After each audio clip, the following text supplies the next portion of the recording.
Hi friends, welcome to 5 Minutes Tech YouTube channel. Here is Samsung Galaxy M14 5G smartphone.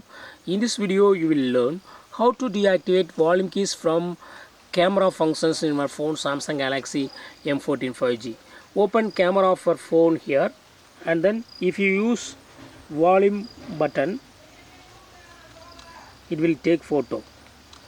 Okay, if you are in video mode, if you are using any volume button, whether volume up or down, it will start recording. Okay, so to deactivate this function, what you have to do is just go to the settings in settings of camera. Okay, go to settings of camera here, and then go to shooting methods.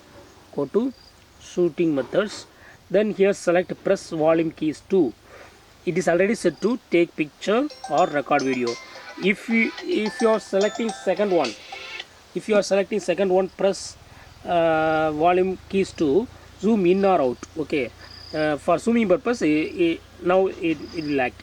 If you are selecting third one, control system volume, then only it will only control the system volume. It will not be associated with your camera. See here, now in camera mode, and it just control. Volume keys are dedicatedly used to increase or decrease volumes. Okay, so in this way you can easily deactivate volume keys from using camera in your phone Samsung Galaxy M14 5G. That's all friends. Thanks for watching. Bye.